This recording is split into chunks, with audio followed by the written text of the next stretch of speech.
德尔频道一大集。那进入21世纪以后，很多新兴的科技产品陆续问世，詹姆斯金就会利用自己的专业知识给民众全面介绍这些产品，并发布在自己的博客上面，成为了最早的一批测评人。所以他很快就被美国旧金山的互联网公司 CNET 看中，入职成为一名技术分析师，一共测评了超过1000款科技产品。他的节目也深受欢迎，但一次意外的发生让他的节目彻底不能再更新了，却让他永远被铭记在人们心里。那个寒冷的冬天究竟发生了什么？我们把时间拉回到2006年。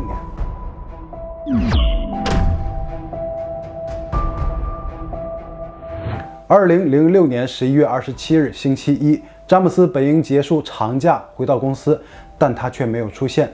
一直过了上午10点，同事们就感到有些奇怪了，给他打电话却是关机状态。就这样一天过去了。第二天11月28日，詹姆斯还是没有来上班。公司马上联系到詹姆斯的紧急联系人，他的妻子凯蒂，同样是电话关机，他们一家人没有了任何音讯。CNET 公司果断进行报案。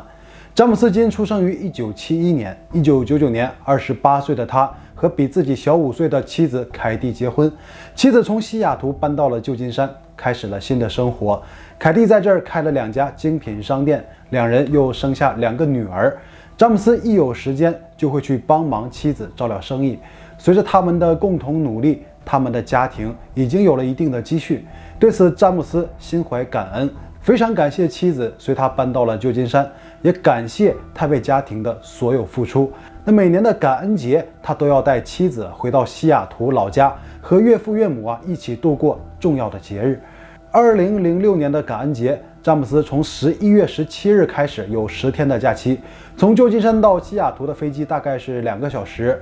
但这次他准备自己驾车前往第一次带着妻子凯蒂与2个女儿，一个4岁，一个7个月大开启了自驾游，并决定在旅途中欣赏西雅图和波特兰的美景。那他们此前一直居住在旧金山的一所公寓，那小女儿的诞生让他们意识到需要换一个更宽敞的住所，那可以有一个大院子让孩子们肆意的奔跑但旧金山的房价实在太高，所以只能把地点选在西雅图或者波特兰。他们的旅途非常顺利，驾车12个小时抵达了西雅图。11月23日，与凯蒂的家人们一起度过了感恩节。那2天后的25日早上准备回程，途经波特兰的时候和朋友见面吃了午餐，然后准备再次启程，目的地是位于俄勒冈州黄金海岸的酒店。住1夜之后第二天再回到旧金山。他们和酒店进行了预约，预计5个小时到达。那时候天差不多也黑了，詹姆斯一家人即刻出发，可从这之后就失联了。那警方接到失踪报警后，联系了他们的家人，又见到了他们在波特兰的朋友。根据证言才知道他们的目的地是黄金海岸。那联系酒店的人说他们确实预约了，但后来却并没有按照约定的时间出现，也没有再次和酒店联系过。于是警方开始调查他们的信用卡，搜寻他们的移动路线。那发现最后使用信用卡的地方是位于罗斯堡的一间餐厅，一家人在这里吃了晚餐。那警方的搜寻范围缩短为罗斯堡到黄金海岸之间。那警方推测因为是带着孩子，所以应该不会走山路，于是就沿着高速路调查是否发生过交通意外。结果并没有什么发现。那他们到底去了哪里呢？那詹姆斯的父亲也火速赶到波特兰，开始寻找儿子一家。CNET 公司也将詹姆斯金失踪的消息上传到互联网，很多人陆续也在自己的博客上进行转载。这个事情在整个美国扩散，多家新闻媒体也进行了实时报道。警方在多条路线盘查就没有收获，判断他们可能是进了山路，于是动用直升机进行寻找。但是这个山区的面积非常广阔，无异于大海捞针，林木茂盛，除了树木和雪根本看不到任何东西。詹姆斯的父亲又自费雇佣了3台直升机，将装满水和食物、婴儿用品的补给箱尽量多的抛在山区，里面还有一封信：我们正在寻找你们，吃了这些食物，然后等待，再坚持一会儿，我们马上就会相见。那直升机抛补给箱的画面通过新闻报道在全美播放，那所有人都迫切的希望詹姆斯一家可以平安归来。这2006年啊，并不是所有的车型都能配备导航系统啊。詹姆斯一家的行程导航全都靠看地图啊，他负责开车，凯蒂坐在旁边看地图指路。但是凯蒂也出现了失误，他们在罗斯堡向南出来之后，应该从5号公路转到42号公路，但是凯蒂没有及时告诉詹姆斯，他们就决定继续沿着5号公路向南行驶，寻找到其他路口啊，再向黄金海岸走也问题不大。结果一路行驶到格兰茨帕斯，从地图上来看，黄金海岸处在他们的正西面，如果走高速路会非常绕远，所以他们决定穿越两地之间的山脉走小路。但他们并不知道啊，这条山路的海拔有4500米，在这个季节，当地人都很少选择这条路。那凯蒂让詹姆斯一直开车沿路行驶，那这条路叫雄鹰路。那如果看到黄金海岸的路牌之后啊，向左行驶。那一路都没怎么休息啊，凯蒂和2个女儿就睡着了。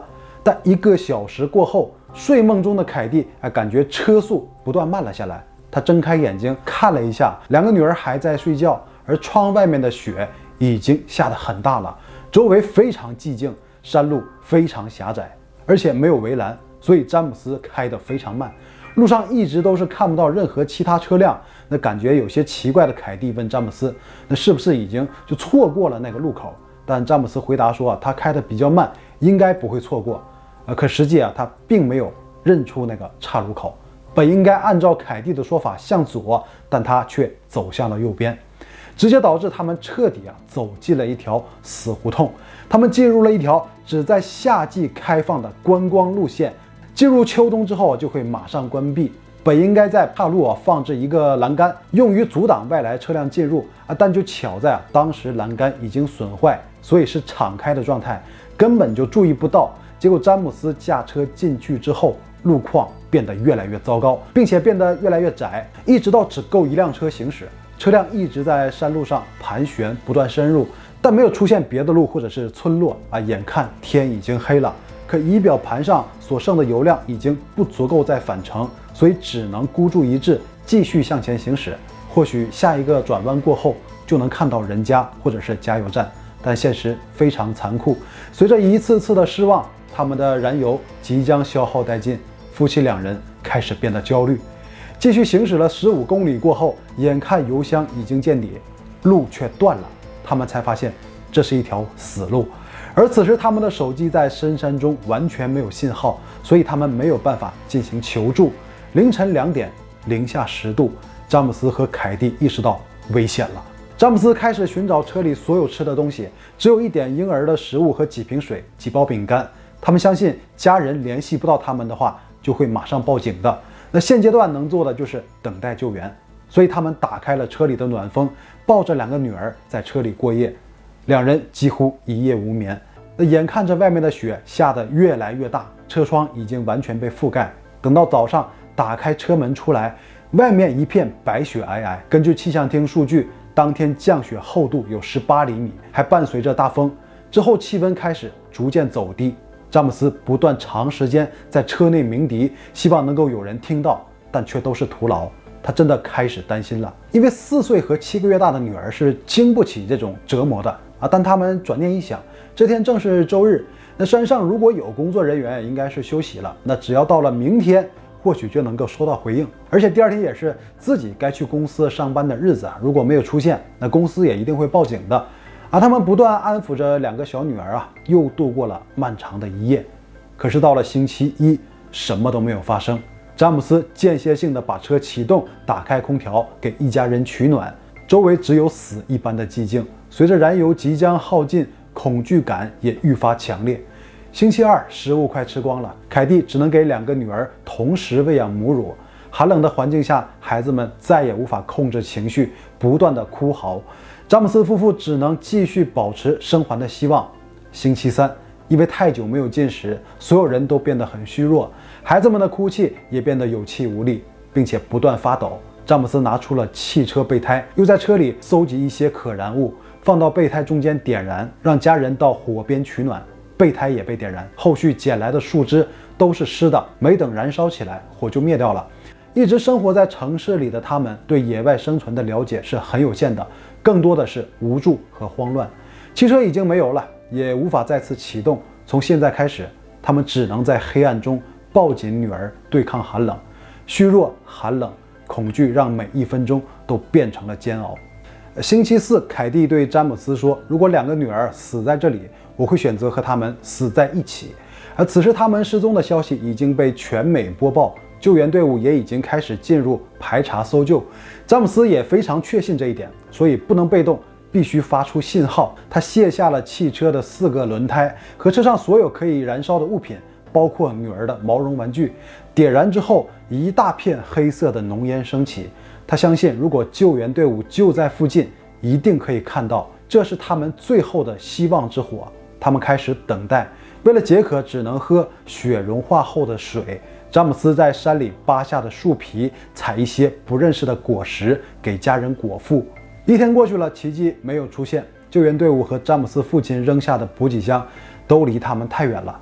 恐怖的黑夜再次降临，孩子不再哭泣，2人也不再说话。这一夜，死神已经逐渐向他们靠近。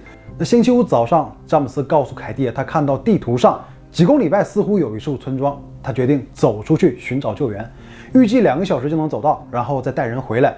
这是我们可以获救的唯一希望，必须自救。那凯蒂是经历了一段心理斗争啊，最终还是让詹姆斯去了。2006年12月1日早上7点半，那詹姆斯对凯蒂和2个女儿说：“我们中午再见。”然后转身离开，消失在了一片白色当中。但是凯蒂和2个女儿并没有在中午等到詹姆斯回来。与此同时啊，俄勒冈州警方已经调集了所有救援力量，上百人的地面团队、车辆和雪地摩托车，5架直升飞机分区域白天不间断搜寻。指挥中心突然接到消息，詹姆斯的手机在一瞬间收到过信息，然后又没有了信号。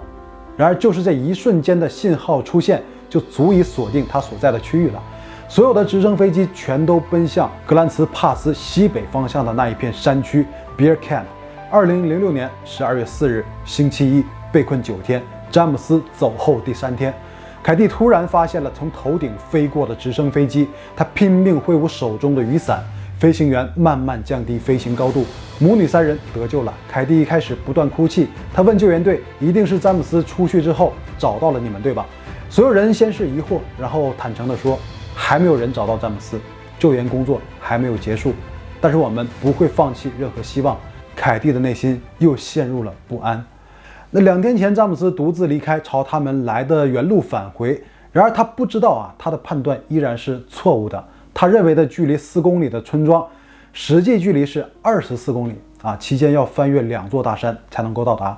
但是已经没有回头路了，因为妻子和女儿还被困在荒野之中，自己是全家生还的唯一希望，只有不断向前走，才能离希望更近。他朝着来时的方向走，走了很久，依然什么都没有发现。他出发前啊，多穿了几层裤子和衣服，把电话开机。为了给救援队留下记号，他走一段就会脱掉一件，并沿路留下多张字条：“我的家人们在山上的车里，请救救我们。”就在他行进的过程中，突然一瞬间，手机收到了信号，才让外界锁定了这个区域。他继续不断前进，不停地上山下山过河。或许那个村庄就在前面，但走了好远，还是一无所获。也许已经被冻伤了，但是他别无选择。夜幕再次降临，他的内心一定非常害怕，尤其当他想到妻子和2个女儿依然等在原地，因为自己没能兑现很快再见面的承诺。此时的他们在干什么？女儿有没有哭泣？没有食物，没有力气，他们还能再坚持多久呢？然而詹姆斯为了把仅剩的食物留给妻女啊，自己1周的时间只吃了一些不认识的野果和树皮。1天的时间，他翻山过河走了15公里远，消耗了太多体能，直到一条河彻底挡住了他继续前进的方向。他的意识逐渐模糊了，寒冷夺走了他身体上仅存的温度，出现了反常脱衣现象。他脱掉了自己的外衣，趴倒在了雪地上，再也没能站起来。2006年12月6日，在凯蒂母女3人获救2天后，詹姆斯的遗体被发现。